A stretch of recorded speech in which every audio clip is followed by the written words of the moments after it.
All right, good morning. Welcome in another Friday Safety Focus of the Week, January 6th. This week's code of conduct is to work to VOSHA, OSHA, FRA, and ECI safety standards. So it's an important code item for us, definitely to help remind us of the regulatory parts, but for the most part, it's establishing our best practices and what we know that works to prevent workplace injuries and accidents. So if there's any questions out there, anything that we usually try to each week talk about a topic that is important to sharpen our safety pencil out there in the field. But if there's anything or any topic that a team or crew or person would like to hear, please let us know. We're always looking for suggestions, but also we're looking to advance our safety knowledge throughout the industry and throughout our company. So let's continue to work together and work safe, because the next slide, Austin, if you want to advance, we're up to 201 day without a recordable, and this is when kind of the rubber meets the road. That's a long time between our recordables. It's only been 16 days from our last first aid, but again, we're starting a new year, kind of new focus. We start to refocus and look to the 2023 construction season. So this is where kind of complacency can set in. There's new hazards with slip and trips, with the changing of weather conditions. Definitely daylight is a lot shorter this time of year. So it's very critical that we work together and remember the safety focus of the week, but always try to remember not to take unnecessary risks, and let's try to work safe. We have seen and we've been alerted of a lot of lacking of PPE regarding around here in the shop, around the offices, walking in between. We need to make sure that we're wearing high vis, especially with all the mobile operations. We have a lot of trucks coming in and out. We have forklifts running around with blind spots. So let's remember to wear our safety vests, our high vis here at the shop. It's critical to be seen, and that's when a lot of those blind spots with our heavy equipment is when you are really bright and fluorescent. You can be seen. So remember, let's try to wear those vests out there today, especially this time of year with it's just gloom and doom all the time. It's really if everybody's wearing gray, it's really hard to see. So please remind someone if they're not wearing it. It's a friendly reminder. Hey, vests are required. We do have signs up. We do want to be wearing safety vests here at the shop and out back in the yard. With that said, Austin, I'd like to hand it over to you for our Hazcom training for 2023. All right, how's it going, everyone? I'm doing Hazcom today, Hazard Communications. So the program, it basically is the employer's right to know what they're working with, all the chemicals or hazards associated with the job. And it's not just your right to know, it's your right to understand things, understand what these chemicals are and what we're talking about. That's done with the proper labels on chemicals, understanding how to use and read safety data sheets, and through continuous employee training. So this is just an example of what's required in a label. There's going to be a product identifier, which will be the product name or the code used. The supplier identification is going to be the company name, their address, an emergency phone number in case something happens, you need to contact them. There's going to be just precautionary statements. They tell you how to handle it, what needs to be used, a brief use on what can happen if you come in contact with it, the first aid, and what to do in case there is a fire and that chemicals involved in the fire or around the fire. There's going to be your hazard statements, your signal word, which is either danger or warning. Danger is a great and often immediate hazard. And a warning is a bit lesser of a degree of a hazard, but still potentially harmful. And there will also be a pictogram. And here's a slide of pictograms that they use. Some are pretty straightforward, and some I still have trouble noticing what they're. The first one here is the health hazard. It's going to be a human torso with a little star kind of whole thing in it, and that will notify you about lead, things like lead, anything that causes cancer. And the flame, that's pretty straightforward. Anything flammable. Skull and crossbones, anything poisonous to your health. Exploding bomb. This is one that I'm always like, what is this? And it's exploding bomb, so anything explosive. This flames over a circle. That's going to be your oxidizers. Anything that, if you have a fire, will just feed that fire oxygen and make it a lot worse than it can be. The exclamation mark is just anything that a skin irritant, anything that can kind of irritate your respiratory system, and it's has toxicity when it's acutely used, if you get a big dose of it, basically. Then there's your corrosion, acids, things like that.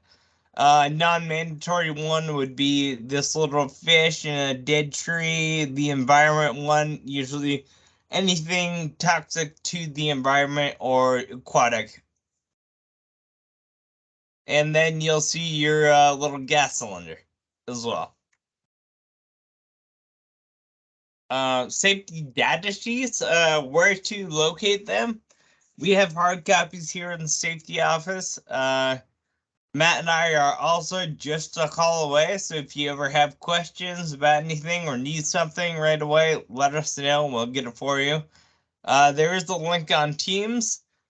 Under the Foreman Supervisors and Files Library, there's the link that you can click that will get you any information on SCSGs if you need them in an emergency. It's also msds.com. I know everyone doesn't have access to this, but the proper people, me, Matt, myself, have access to it. So if you really need something, we have access to that to get things real quick. And when you can't get them electronically, make sure you have a hard copy of them if you need one.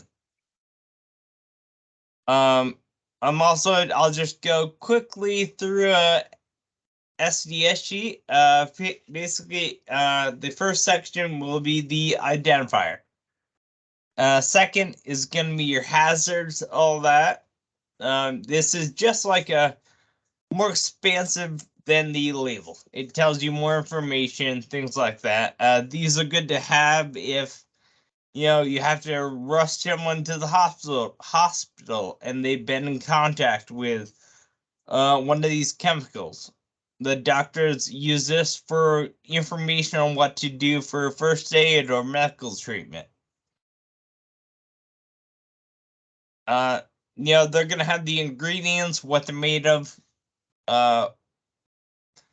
First aid measures, eye contact, all that stuff. And the firefighting measures, if you've got a fire in a warehouse and the fire department needs to know what's in there. If there's an oxidizer or something like that in there that can really increase the fire. Accidental release, what it's gonna do to the environment. If it gets spilled or released into a river or something like that. Luckily we don't deal with a lot of chemicals in mass quantities, so we're not going to have that issue too much. It tells you handling, storage, and then what PPE to use, and what happens if you expose, all that kind of thing. And then there's a whole bunch of this. So the properties, it tells you a whole bunch of different things. The first 5 pages, 6 pages are really the important things for us to know, and things like that. So that's really all I have. Just be aware of that. Hazcom, again, you have the right to know. So if you have any questions, come to us, ask about it.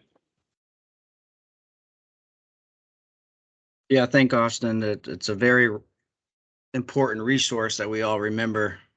We could always refer back to an SDS sheet if we've got any questions on spills, separately eye exposures, things like that. It's a very important document, making sure that we got readily available. And it's a common topic you might be, interviewed on by an OSHA inspector. Yes. Does ECI have a hazardous communication program? Yes. Yes, again, that's you have correct. some SDS sheets of your products. Yes. Hopefully, yes, somewhere in your truck or on your phone or whatever. But yeah. I think the idea from their perspective and ours is to have reviewed them at least briefly, especially if you're working with a new chemical. Yeah, it's really important when we first purchase a chemical that we haven't worked with before, that we do a little safety talk on that. And then secondary, after it is done, how are we storing it? We've had some problems with bulk waste that has cost the company money by not storing things properly. So it's important that we kind of talk about how we're going to store it after the fact, if we have bulk waste left over, and then how to properly dispose of that per the standards. And I think of form release and something, those kind of chemicals in larger quantities, and sort of concrete sealers and things. Those are a common product that we have in larger quantities. Yep. Okay, let's see. I'll start with the announcements.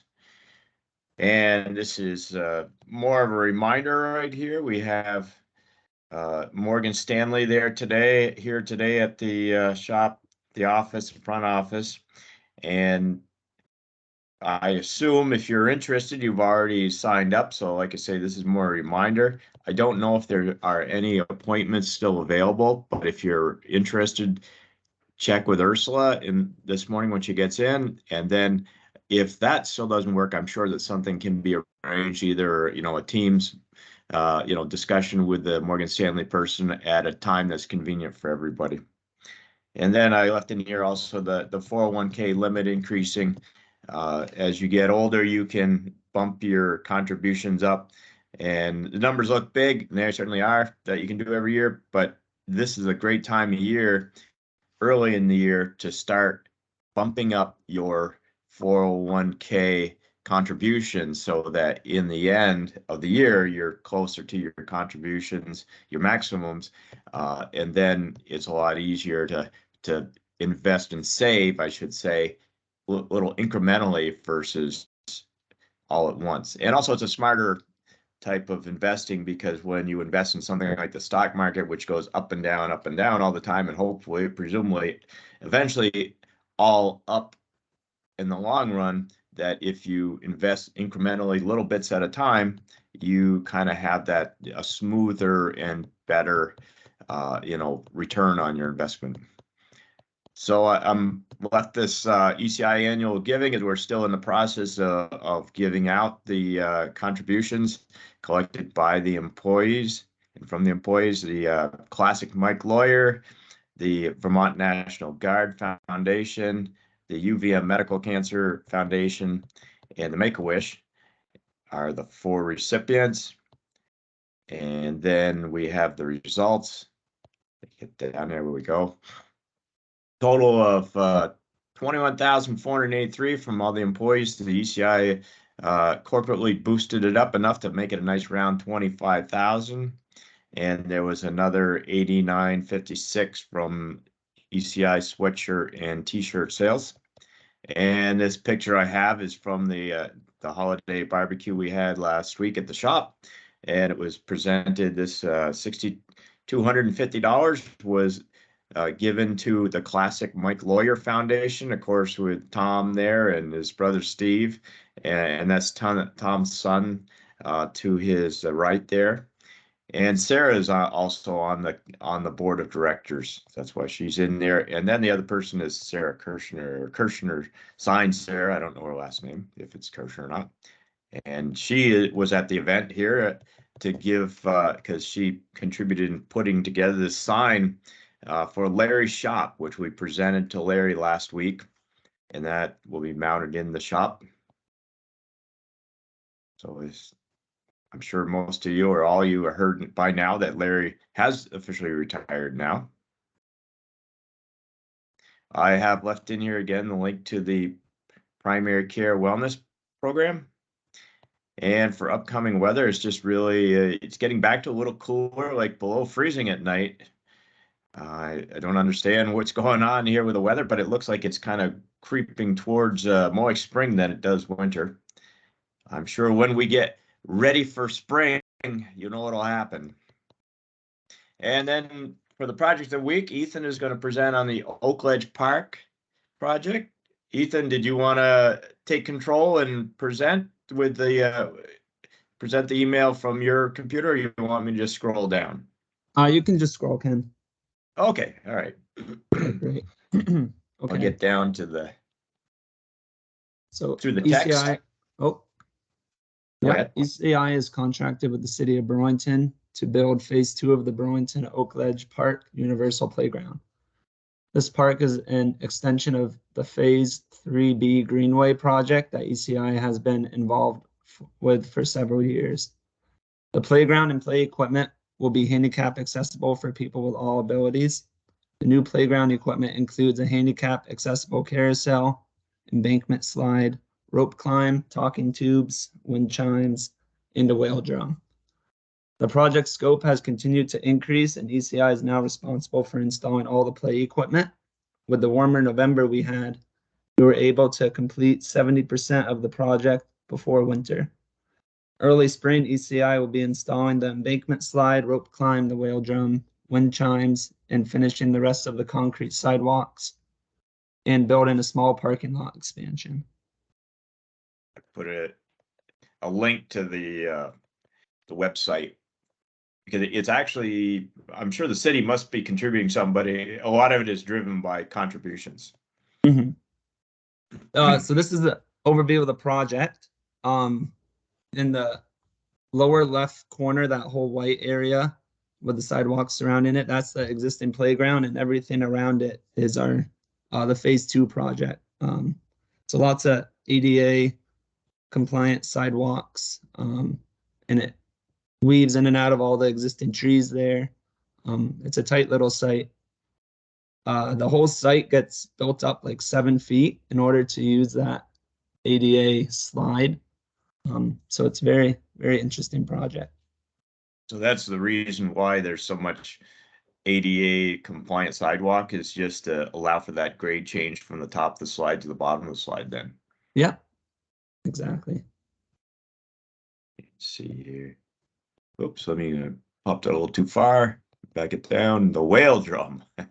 Yeah, this is a picture of one of the play equipments. It's called a whale drum, and kids can climb on it, and I'm sure hit it, and it makes a noise, and something different. Noise. Yeah. Okay, let's see. Let's scroll down.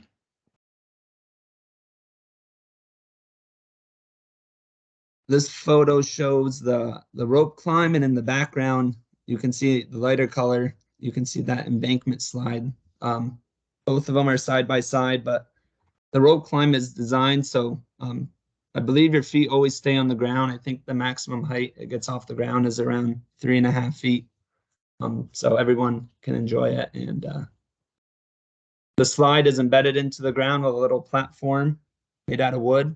And it's large enough so like a caretaker can help people get down it as well.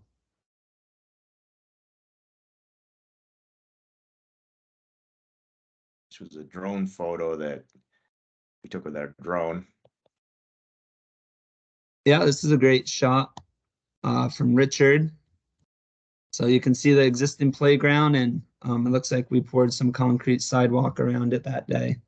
But the landscape there definitely, it was a whole flat site, and everything dramatically changed with all the swales and ditching, and so it's very neat.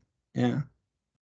So that bike path, paved surface on the left was what we completed last fall, I guess. Yeah, last fall. Yep. Or earlier in the year. I'm sorry, the fall before. The 21. This looks like a photo of them excavating that south swale. Pretty neat photo. It's all GPS digging in that detailed swale and shaping of the land. And it was a very, very muddy site, so track truck was very useful. Whenever it got wet. We did hit a little ledge, surprisingly, at Oak Ledge. Yeah. So we had to do a little bit of hammering in that swale to get the water to where it needs to go. And this was pretty much the only place we hit ledge, which was nice. Yeah. So this is towards the, I guess the slide portion of the site. So right here, they're putting in some dense grade and starting to pretty much build up the whole project.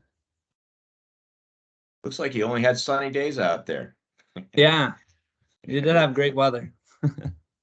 Except for a little rainy period early in the project. Yeah. So this is John, the city representative, and it looks like Rob, and they're building a rock wall. Kind of in front of the tamp is where the slide would go, so that rock wall just kind of separated the grass off the bank and the new play equipment.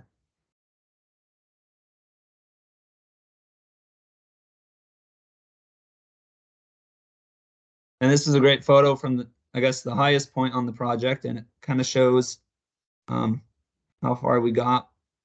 The carousel is wrapped up in the black, and also that small little talking tube we got installed.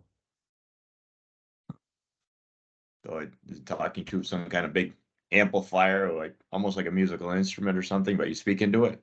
Yeah, exactly. And there'll be another one on the other end of the project, and kids can talk with each other, I guess. Oh, okay. You can communicate across. Yeah, that's pretty cool. I can't wait for that. Exactly. This is a photo from the lower end of the project, and just kind of shows. Looks like we got all the sidewalks. How they're connecting the old playground and the new playground, and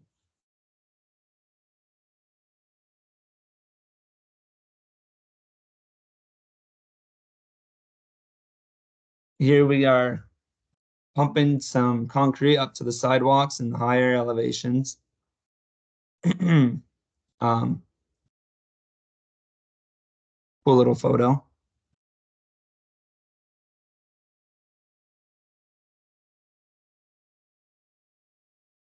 And this is a picture of the carousel, the handicap accessible one, and it's a picture of Rob installing it and his crew. So that it's very cool. It came all in one piece. Pretty much just had a center lifting point, and they were able to swing it right into place. The foundation's just a big, I think 3x3 concrete block, and he just drilled right into it and anchored it in. So it'll work by those blue handles are you kind of crank it like an old one of those rail cars, a little carts. Nope. Self-propelled. So someone will have to spin them. Oh, okay. There's also some seats that aren't on there yet, but on the outside. Yeah, so someone on the outside will still have to run. I see.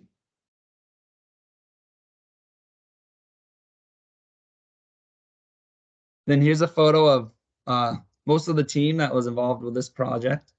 And you got Nate and Craig on the left over there with EIV, and then John and Sophie with the city of Burlington on the right. Oh, EIV's on the right and John and Sophie are on the left. I thought these were just the big kids at the park. Yes. I think that's all we got. Okay. Yeah, that's all we got. Well, thanks, Ethan. A pretty cool project, and I look forward to the completion in the spring and checking it out once it's all installed and grass is growing and all the finished surfaces are done and the kids are playing on it. Yeah. It's a great high-profile project for us. The city of Burlington was really excited to have us do the job, and we've worked pretty closely with John and the other. It's actually the Parks, Recreation, and Waterfront group. We've done a lot of work for them with the bike paths over the years.